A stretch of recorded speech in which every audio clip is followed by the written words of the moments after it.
In 475 BC, a Chinese fish farmer named Fan Li wrote something that would change how civilizations fed themselves for the next 2,000 years. His treatise, the Yu Jing, described a method so efficient that a single installation could produce more protein per square foot than cattle ranching, more nutrition per acre than any industrial farm. And once you built it, it fed your family for decades without buying feed, without permits, without depending on anyone. Fan Li's methods survived wars, dynasties, and empires because the knowledge was too valuable to lose. But in America, most people have never heard of backyard pond aquaculture, even though it has fed more humans throughout history than any other protein system on Earth. That silence is not accidental. Today we are building a self-sustaining protein factory in your backyard. By the time you finish, you will have a regenerative ecosystem that feeds itself, manages itself, and produces more food than your family can consume. And in 10 years, when your neighbors are worried about food prices and supply chains, you will walk out to your pond and feel a calm that no amount of money can buy. Welcome back to Smart Senior Gardeners, where age and wisdom create the most resilient food systems on Earth.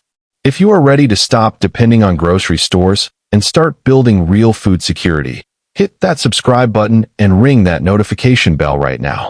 Let me show you what happened to this knowledge, and more importantly, how to reclaim it. The lost history of backyard fish farming. Around 3,500 BC, during the Neolithic period along China's Yellow River, farmers noticed something extraordinary. After seasonal floods receded, fish, specifically carp, were trapped in low-lying areas. If they dug those depressions a little deeper and reinforced the edges with clay, the fish stayed. They thrived, they reproduced, and they could be harvested whenever food was needed. This was not farming yet. This was observation, partnering with what the land already wanted to do. By the Shang dynasty around 1600 BC, oracle bone inscriptions reference fishing in the garden, which archaeologists now recognize as managed fish ponds integrated into agricultural plots. The wealthy kept ornamental ponds with golden koi. Peasants maintained working ponds with common carp. Both systems fed people, but only one required permission from authorities. Then during the Tang dynasty in the 7th century AD, something unexpected happened that revolutionized aquaculture forever. The emperor's family name was Li, the same name as the common carp in Chinese. Out of respect, or perhaps superstition, the emperor banned the farming of common carp across the entire empire. Farmers faced a crisis. Carp had been their primary protein source for over 1,000 years. But instead of starving, they innovated. They began raising multiple species in the same pond. Mud carp that fed on bottom sediments. Silver carp that filtered algae in the middle water column. Grass carp that consumed plants at the surface. Bighead carp that ate zooplankton. Each species occupied a different ecological niche. There was no competition, no waste, just a stacked, self-regulating ecosystem that was more productive than anything that had come before. This accidental policy created the world's first true polyculture system. By the time European travelers were documenting Chinese innovations in the 1200s, village fish ponds had become so common that chroniclers described them as a defining feature of the landscape. Some of these ponds were centuries old, still producing thousands of pounds of protein every year. And nobody was adding feed. The ponds fed themselves. That closed-loop ecosystem, the one family documented in his treatise and the Tang dynasty perfected through necessity, never made it to America in any meaningful way. When European settlers arrived, they brought cattle, pigs, and chickens, animals that required constant feeding, fencing, and labor. The idea of an edible pond that managed itself seemed too simple, almost primitive. But it was not primitive. It was elegant biological engineering. By the time the 20th century arrived, backyard ponds in America were considered decorative, not functional. Koi ponds for the wealthy. Ornamental fountains. Nothing that actually fed anyone. The knowledge had been buried. The knowledge survived.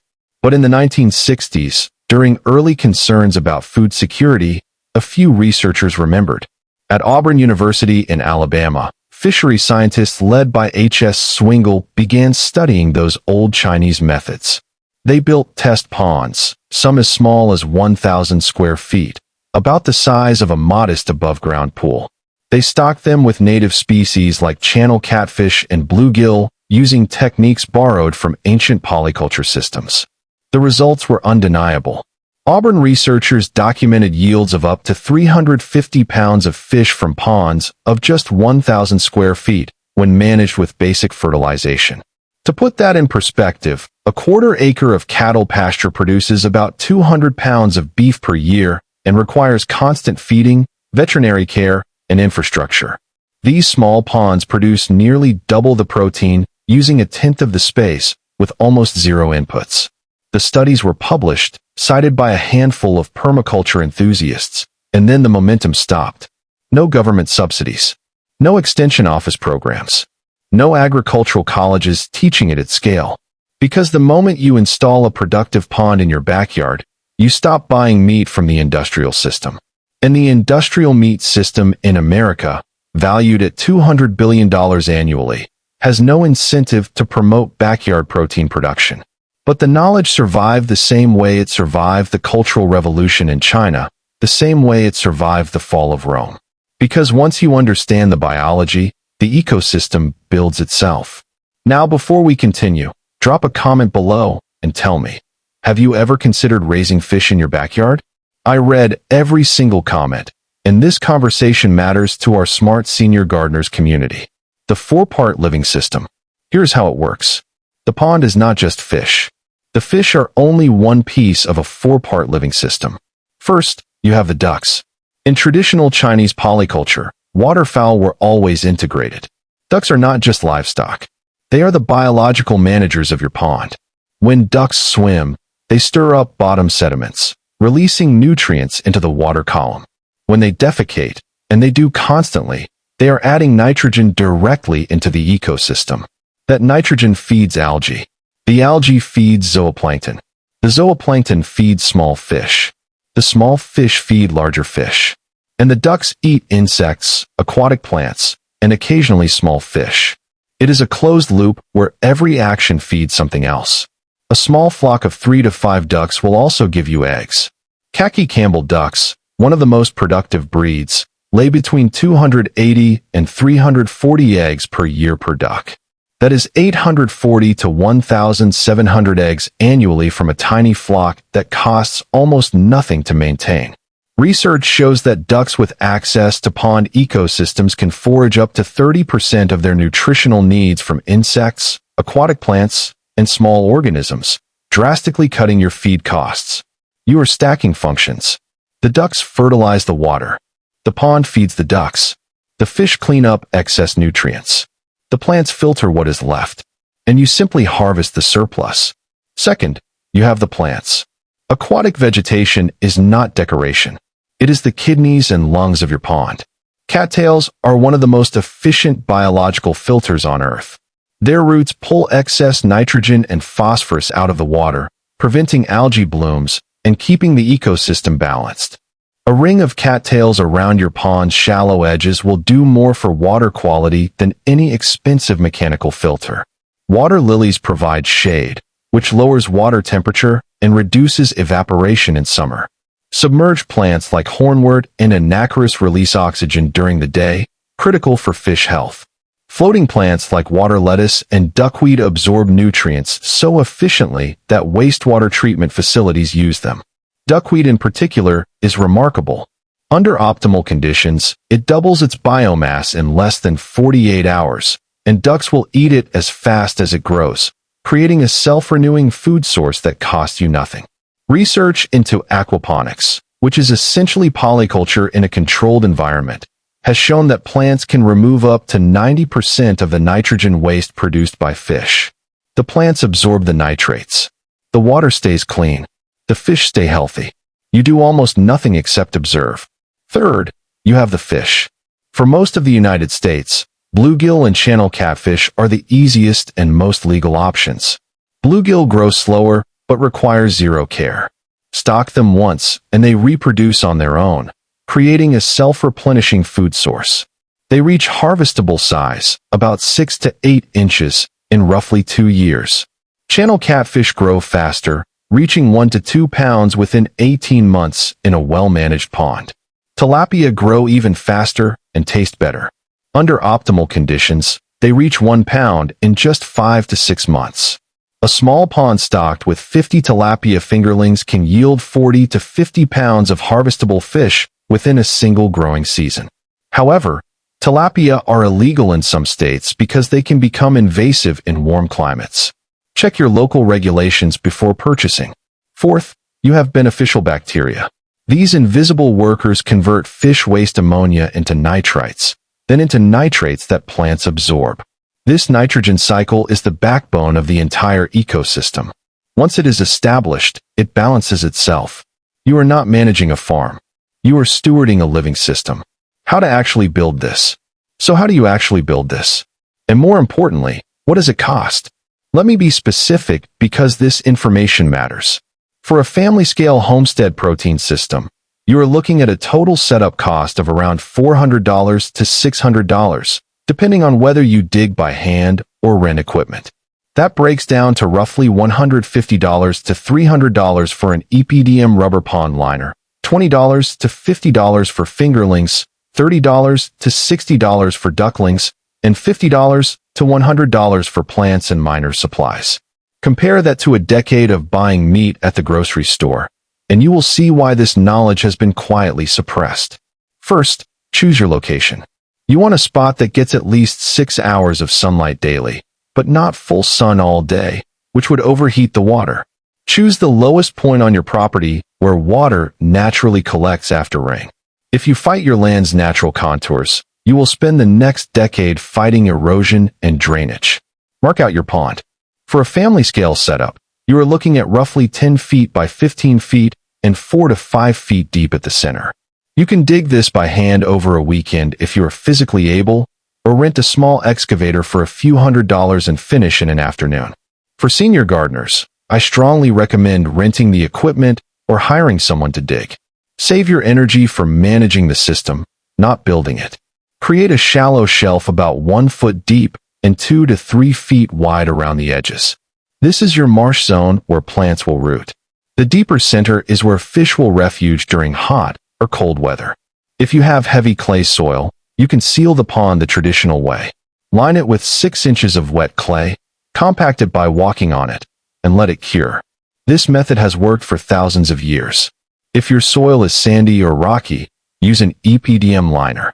They last 20 to 30 years and cost about $1 to $2 per square foot. Fill the pond with water. If you are using chlorinated municipal water, let it sit for 1 week so chlorine can evaporate. If you are using well water or rainwater, you can stock immediately. Now introduce life, but in stages. Start with the plants. Plant cattails and irises on the shallow shelves. Add submerged plants like hornwort in deeper sections. Float some water lettuce or duckweed on the surface. Let this sit for 2 to 4 weeks. The plants need time to root, and beneficial bacteria need time to colonize every surface of the pond. After a month, add your ducks. 2 to 5 is ideal for a small pond. They will take to the water immediately, and within days you will see the pond activate. The water will cloud slightly as ducks stir up the bottom. This is normal. This is the ecosystem waking up. After another month, introduce your fish. Stock about 50 fingerlings per 1,000 gallons of water. They will disappear into the depths, and you will not see them for weeks. Do not panic. Do not add more fish. They are there, growing in the cool, dark water. For the first 6 months, you do almost nothing. You watch the ducks. You check water clarity. You pull excess duckweed if it smothers the surface. You top off the water level during dry spells. That is it. No feeding schedules. No chemicals. No interference. The pond is finding its balance. By month 6, you will start to see flashes of silver. Your fish are visible now and growing fast.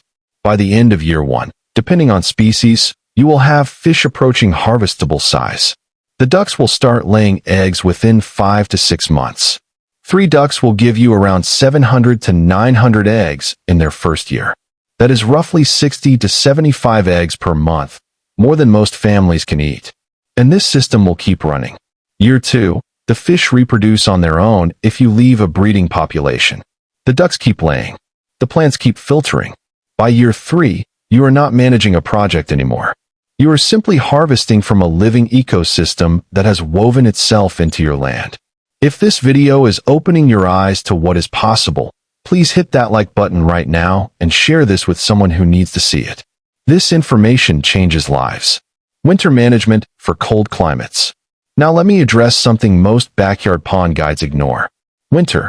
If you live in a northern climate where ponds freeze, your fish can survive under the ice as long as you maintain a small opening for gas exchange.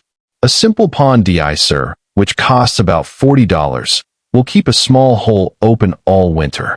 Bluegill and catfish enter a dormant state in cold water and survive under ice for months. Tilapia, however, cannot tolerate water below 50 degrees Fahrenheit and must be harvested before winter or brought indoors. Ducks are cold hardy and will continue laying through winter if given shelter from wind.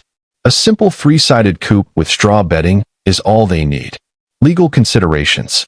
One more thing most guides will not tell you. In most states, ponds under 1 acre do not require permits or government approval. You are simply collecting rainwater and managing it on your own property. However, regulations on fish species vary. Tilapia are banned in some cold states because they could theoretically establish wild populations. Catfish and bluegill are legal nearly everywhere. Check your state's fish and game website before purchasing fingerlings. But in most cases, you do not need to ask anyone's permission to build this. What this really means. This is what family understood 2,500 years ago. This is what the industrial food system has spent a century trying to make you forget. You do not need their supply chains. You do not need to depend on systems that can fail. You need water, sun, a hole in the ground, and the patience to let biology do what it has always done. 10 years from now, your neighbors will be anxious about food prices, about shortages, about instability. You will walk out to your pond, cast a line, pull a healthy fish, collect a basket of warm eggs, and feel something most people have forgotten. Sovereignty. Not the loud kind that announces itself. The quiet kind that does not need to. Because you have built something that cannot be taxed, regulated, or taken away. You have built independence. Your next steps. Here is what I want you to do right now. First, subscribe to Smart Senior Gardeners and ring that notification bell. We are uncovering systems like this every single week that give you real food security and real independence. Second, drop a comment below. Tell me, are you going to build this? What is your biggest concern or question about backyard pond aquaculture?